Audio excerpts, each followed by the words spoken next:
Okay, I'm gonna get this out before I forget about it because I had a really good dream last night and questioning whether it is a visitation or not. I think it maybe was. I remember in the dream thinking, oh, this is a visitation. She's actually here to talk to me. I have to pay attention. And of course, now that a few hours have passed, I can't remember exactly what we talked about. But it started out. Well, I tend to dream. The scenes ebb and change and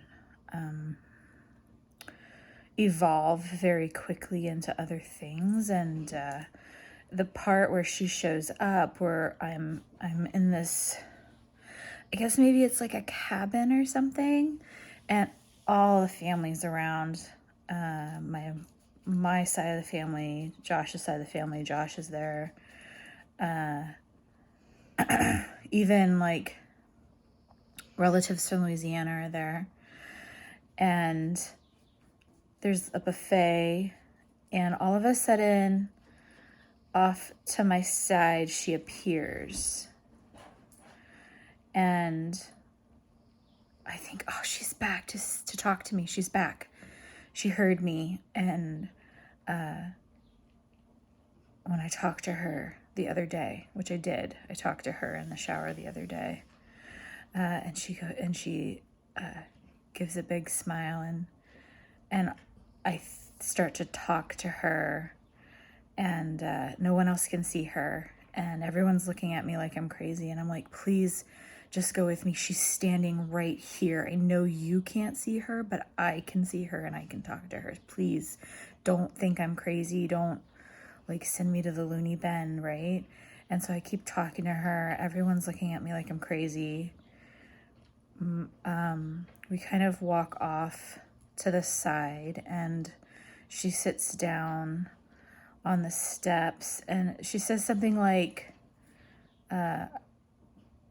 at first I was confused, or death was confusing. And I embrace her and I hug her, and I feel her body against me. I feel the heat and the weight of her touch, and we embrace and we hug. And I feel like I am being there for her just as much as she is being there for me, right? Like it almost felt in the dream that if you need to come talk to somebody, I'm your anchor here in like this world. I can see you, I can hear you. Come talk to me. I'm here. And we proceed to it feels like just be together. Everyone's looking at me like I'm crazy. My dad then walks by, and I tell him this, and he kind of gives like this like look of like, okay, like, cool. You keep talking to her. I believe you. I think she's there. And he's the only one that, like, he can't hear her or see her, but he believes what I'm saying. And there's a little bit of a relief in that. And I'm just thinking how sweet my dad is in general. I love my daddy so much. I don't know where my mom is in the dream. I don't recall seeing her.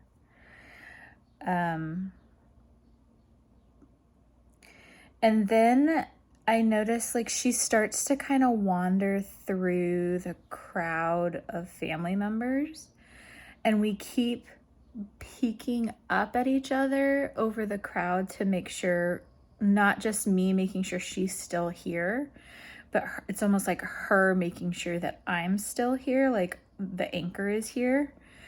And she finally settles down on a couch with a bunch of people and no one can see her. And her nanny is sitting across from her and no one can see her. But Sarah starts to sing a song. I wish I could remember the song she's singing. It feels like a kid's song, maybe a nursery rhyme. And as she's singing it, her nanny starts to sing it too.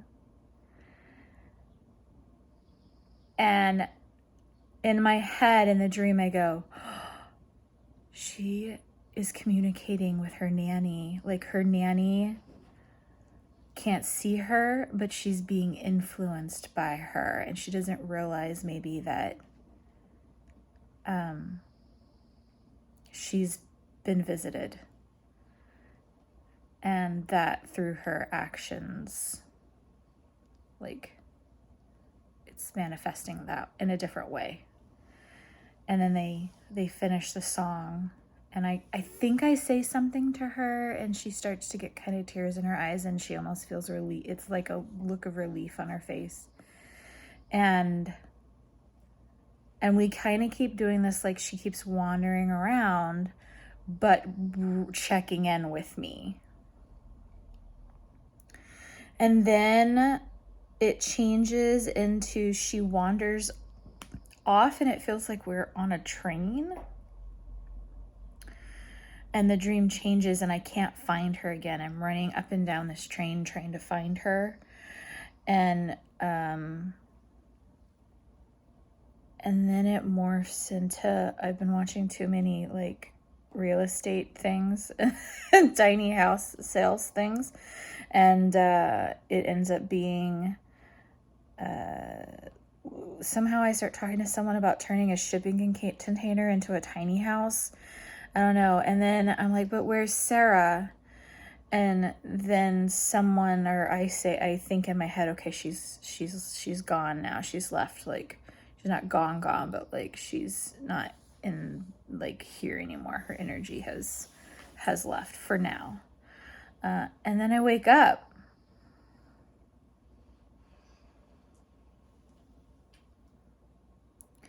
And somewhere in there, she was telling me about somebody we know that was putting bacon in chocolate.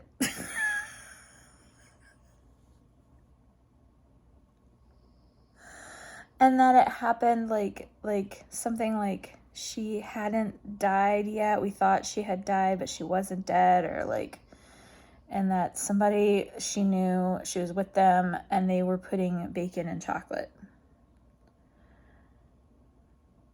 It was weird. I don't know. My brain is doing weird things. It felt, with the exception of a couple of things, it felt like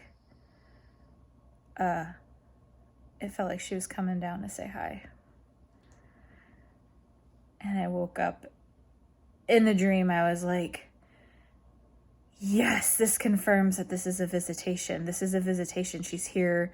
She's actually with me. And I felt this great relief in the dream, like recognizing that, like, there's also a sense of her letting me know that the reason that also she's coming to me to see me is because I'm sensitive, which I could believe because I am very sensitive to people's emotions. But not just sensitive, but as in like, I really pay attention to the details of everything.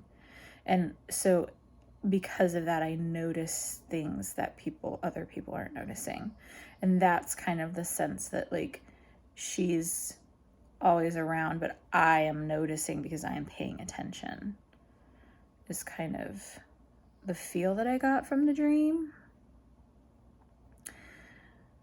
Like I said, it was a dream, but I like to think that it was more than just that.